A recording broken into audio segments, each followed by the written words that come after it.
Yo, what's going on, snipers, and welcome back to our inaugural Dallas Stars franchise mode here in NHL 20. So in last episode, we made a trade acquiring Scott Young from the Quebec Nordiques, and he came over and played pretty solid, but the team still did not make the playoffs. As you can see here in the Central Division, we finished with 73 points, which was 9 points back of that last playoff spot. So anyways, we're up here just at the end of the regular season. We're going to sim up till the end of like all the retirements and all that stuff and find out who won the awards for this season, just to do a little bit of a wrap up. And then we are going to get into the draft and probably the resign stage. I want to do free agency in this episode, but I might leave it till next episode so that way you guys could give me some suggestions for any potential signings. As well, I wouldn't mind making some off-season moves this year, so if you guys see any moves we should do, let me know down below as well. But yeah, let's get right to the draft if we can as soon as possible.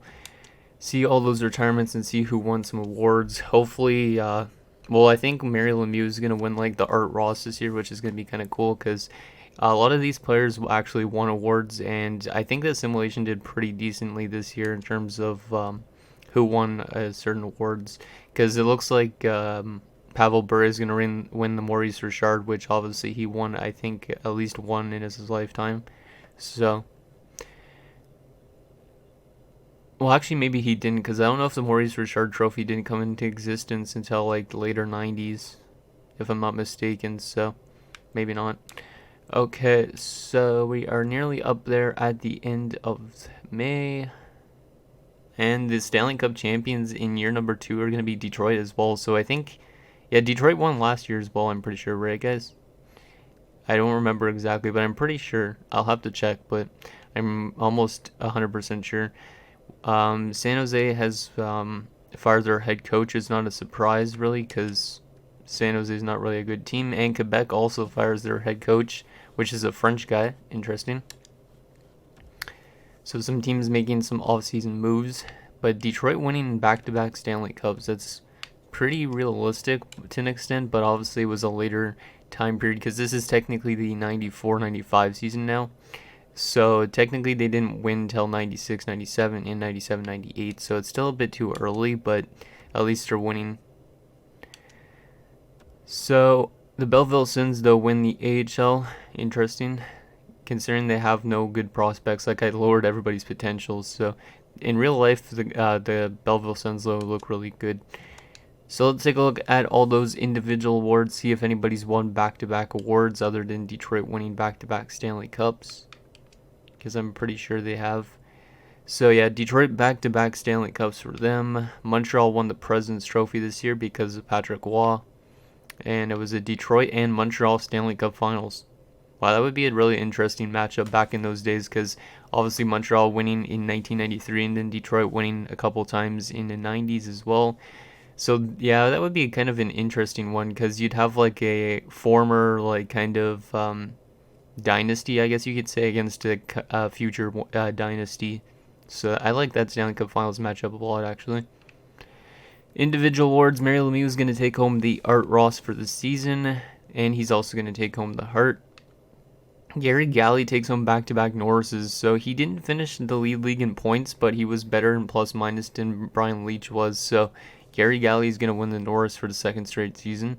I might have made him a bit too good, because in real life he never won any, I think, but he was a very solid like play-making defenseman, I guess you could say. Craig Janney wins the Lady Byng, which makes kind of sense because in real life, Craig Janney never took a lot of penalty minutes. I think he only had like 100 and something in like 700 games, so yeah, that's kind of makes sense. Alfredson wins the Calder, which makes sense because he did that in real life in the 95-96 season, I think it was, or maybe it was 94-95. I know I have some cards of him from when he was like younger, but I don't remember what year it was that he won the Calder. I think it was 95-96. I'm pretty sure. Steve Yzerman's going to win the Conn Smythe. Last year was Chris Osgood that won it for Detroit. Mike Richter wins the Vezina. That's kind of interesting.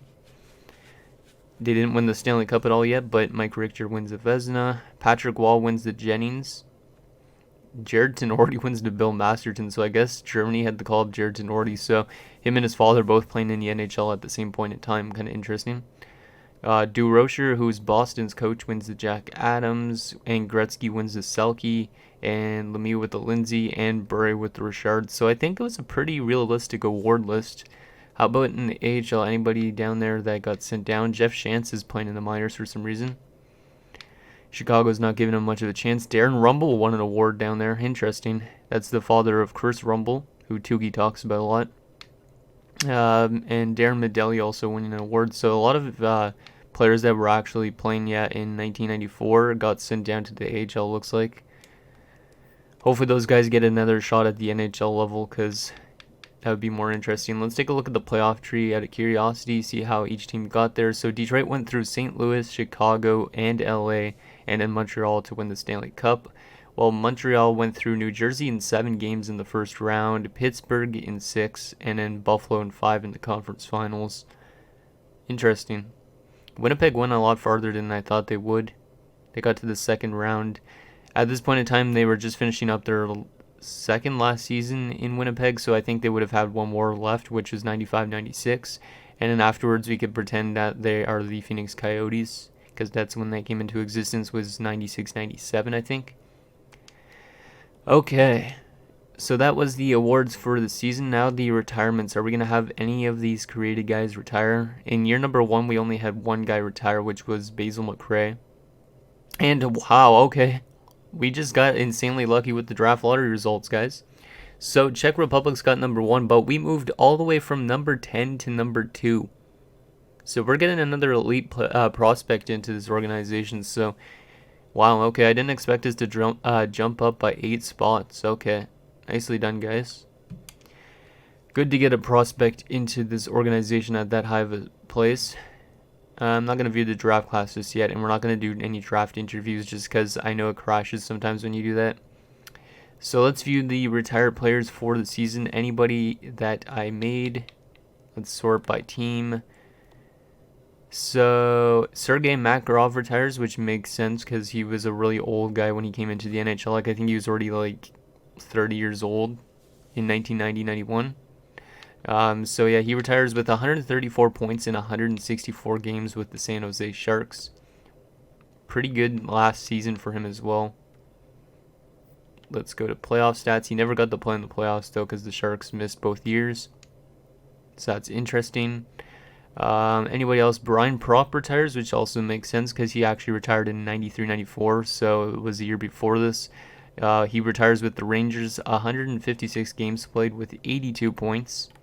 He was actually a pretty underrated player in real life, in my opinion, so that's kind of interesting. And he played with 3 different teams over this year, this franchise mode already: Vancouver, Hartford, and New York. Because he was in Hartford to begin with and then traded to Vancouver, and then I guess in the offseason he signed with New York. And he did get to play some playoff games, but only put up 1 assist in the span. Anybody else we got here? Doesn't look like it. Yeah, I don't think anybody else. Yeah, nobody else. Unless there's goalies. Yeah, no goalies either. Michael DiPietro already retired because I lowered his potential a lot. That's funny. Okay, so only a couple retirements this year. Not too bad. So we were down up to 3 retirements in the first 2 years. There's probably going to be a year, like in the next few seasons, that we get a lot of more retirements. So, okay, so coach retirements. Did we lose anybody? We did lose Rudolph Guards. I don't remember which coach that is of ours because I don't think I looked really at our staff that much. And then in Texas, we didn't lose anybody. So we need a new coach for whatever position that is. And oh, that is actually cool. Okay.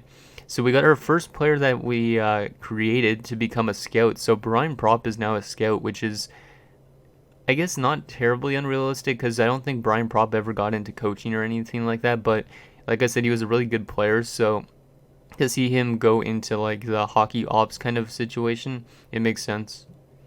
Eric Condra and Martin Erat also become scouts, so that's kind of cool.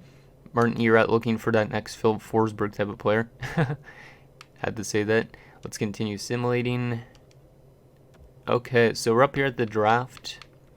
Yeah, this says that I might not do free agency just because I've just went over that kind of in a long time. So, yeah, let's go right into the draft already.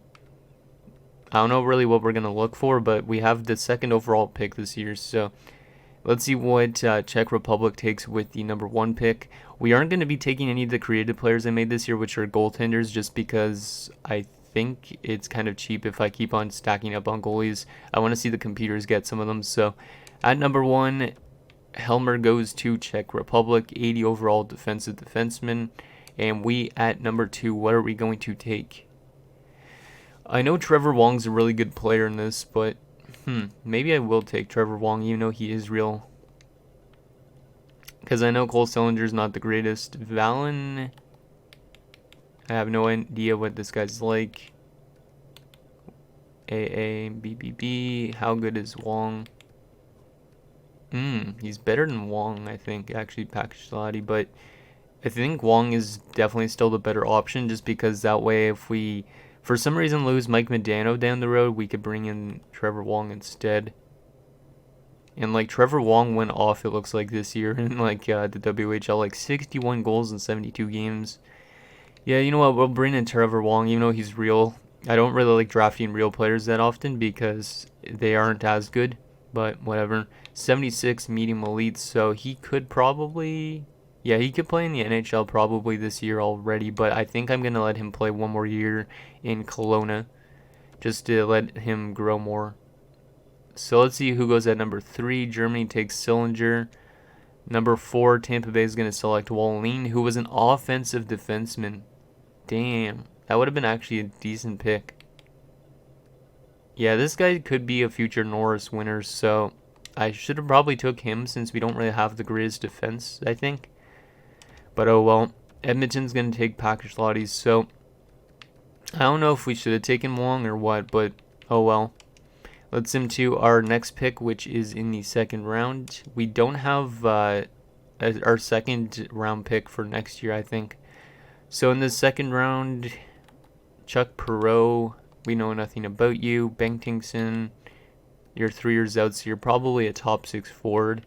There is a potential low elite, though, power forward in Mikko Tikkanen, but he could be also a top 9. Yeah, I don't think he's a low elite.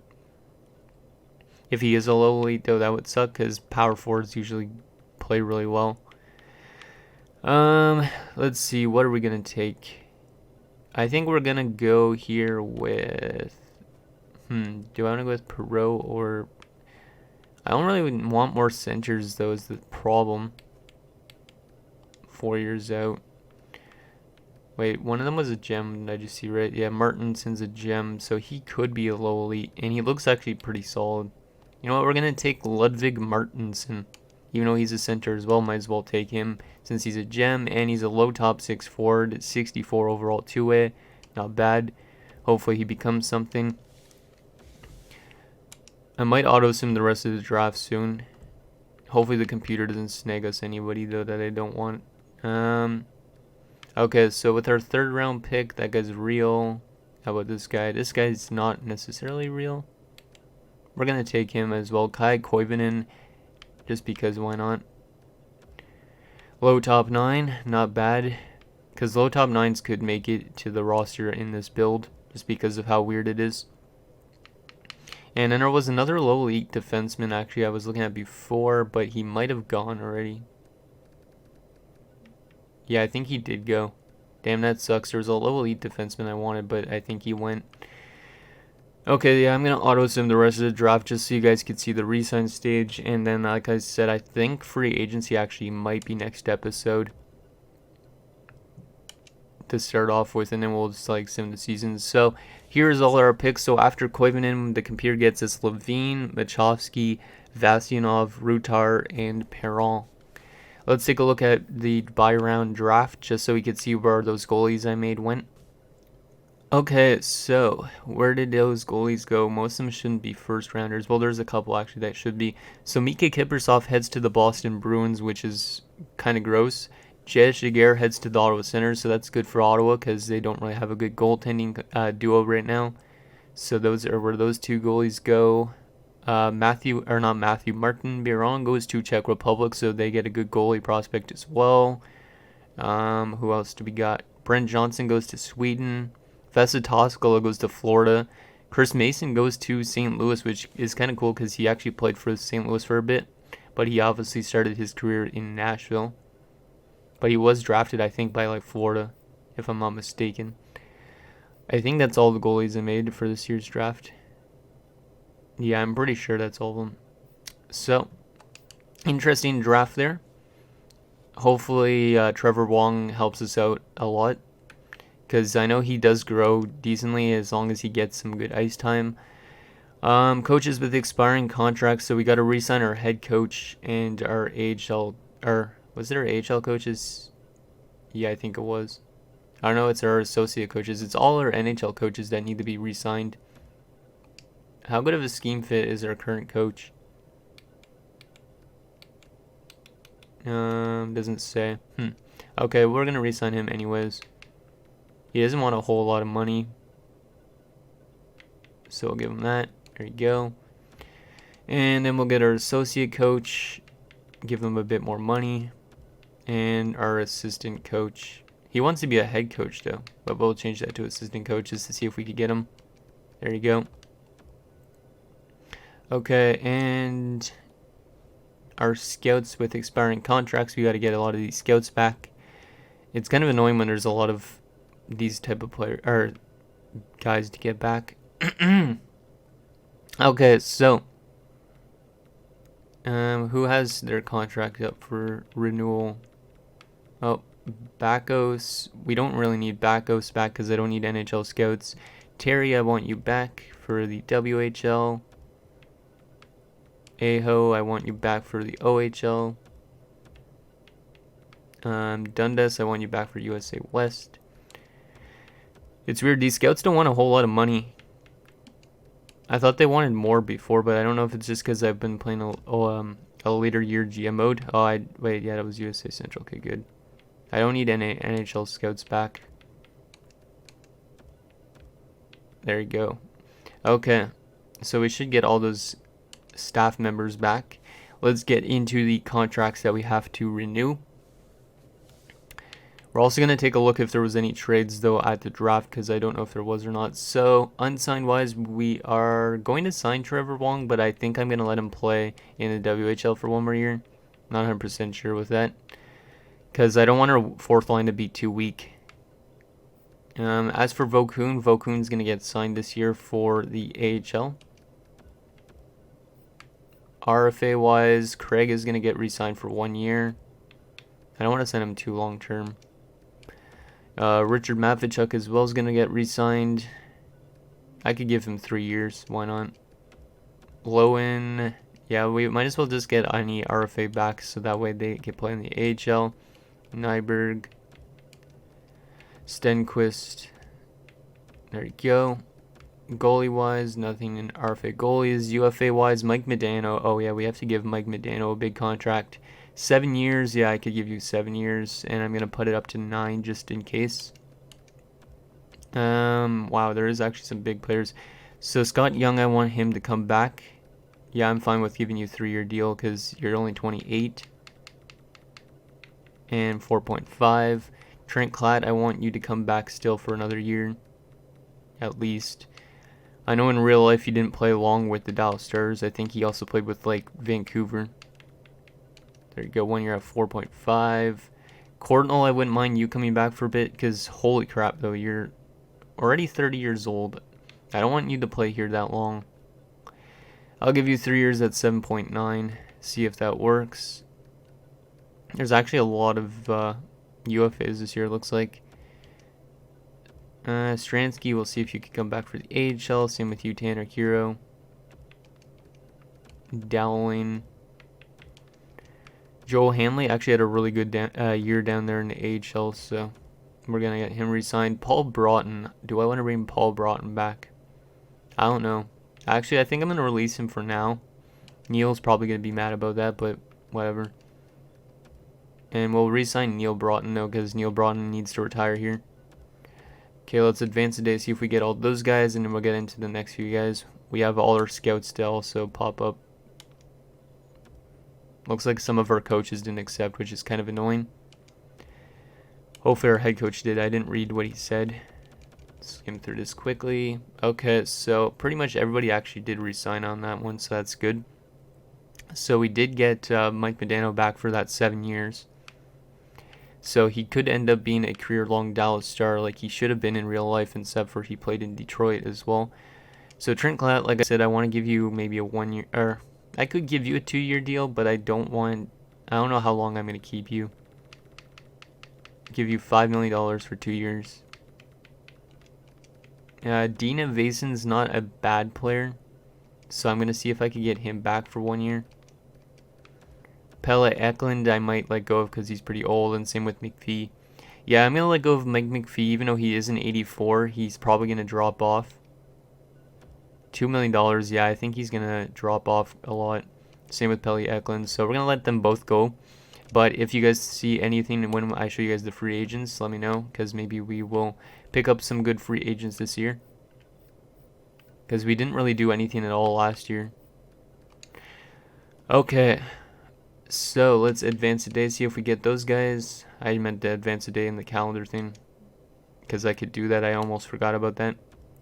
Or I did forget about that. I think both of them accepted. Let's just make sure. Because I don't want to release anybody I don't want to release. Dina Vason didn't accept. Okay, so we got to get him back still on 1 year deal. He's probably going to drop off. And it's kind of realistic because in real life I don't think he had that much years left after this in his NHL career, because I think he went to Germany afterwards. So let's advance a day. Dina Vason, and he's accepted. So I don't think there's anybody else to re-sign. Yeah, no, there isn't. I don't think I want to sign any of these guys just yet, but maybe in a few years. Hopefully some of them get some good growth. Okay, so let's into free agency, take a look at what's available in free agency, and then I'll also take actually a look at what we need first. And then you guys could give me some suggestions for free agent signings for next episode, just because we are already running at like 22 minutes for this episode, I think. So let's take a look at first what we need. That way we could kind of better assess the free agent pool. Okay, so currently on forwards, what do we got here? Overall wise, so we got 1, 2, 3, 4, 5, 6. That's a pretty good top 6. 7, 8, 9, 10, 11, 12. So we probably need 2 more like fourth line kind of players, I'd assume, because like I said, Wong and Lundell, I know they're technically listed as depth forwards. Well, actually, Lundell might be an NHL player this year, but I wouldn't mind keeping Wong in Kelowna for another year. But these 2 guys could make the NHL, so we could just have another bad year potentially and let these 2 young guys play instead. So maybe we just need 1 depth forward. Defensively, we got 1, 2, 3, 4, 5, and 6 with a 7th defenseman. Okay, that's good.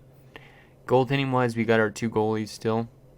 And then the Nabokov is actually almost NHL ready, which means maybe we move somebody like Darcy Wakaluk soon too.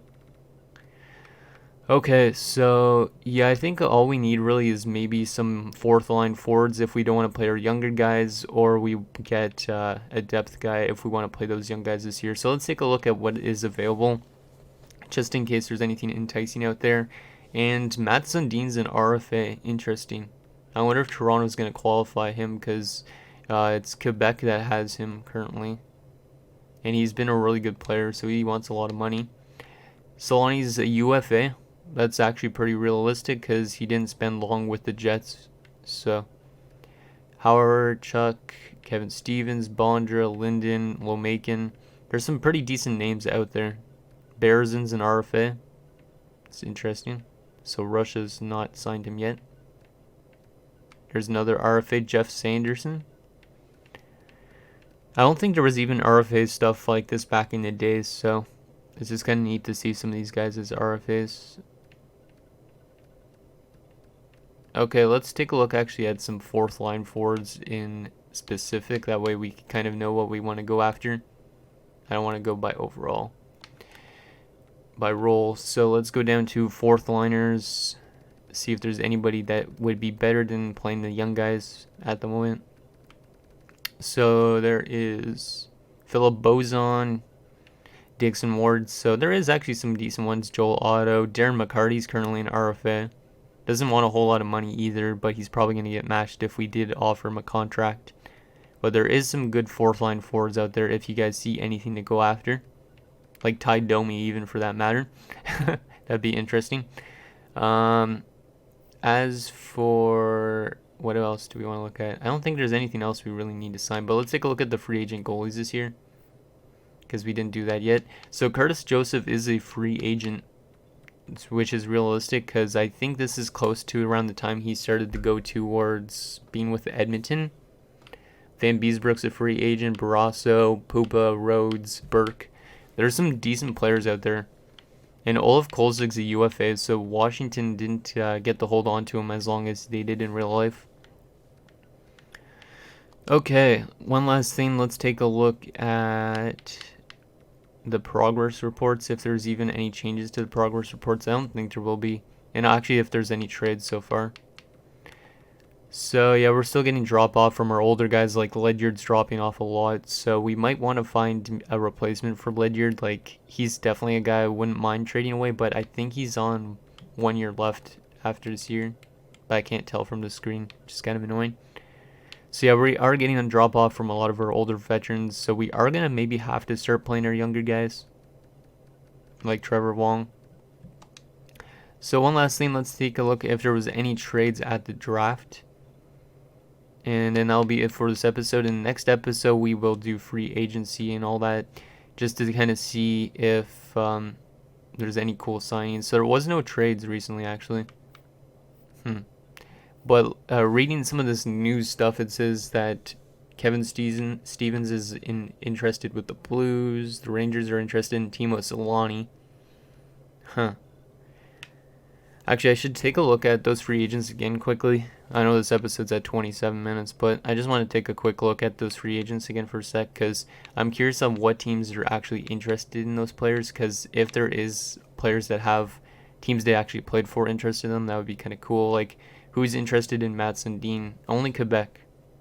So I guess nobody else is going to offer him a contract.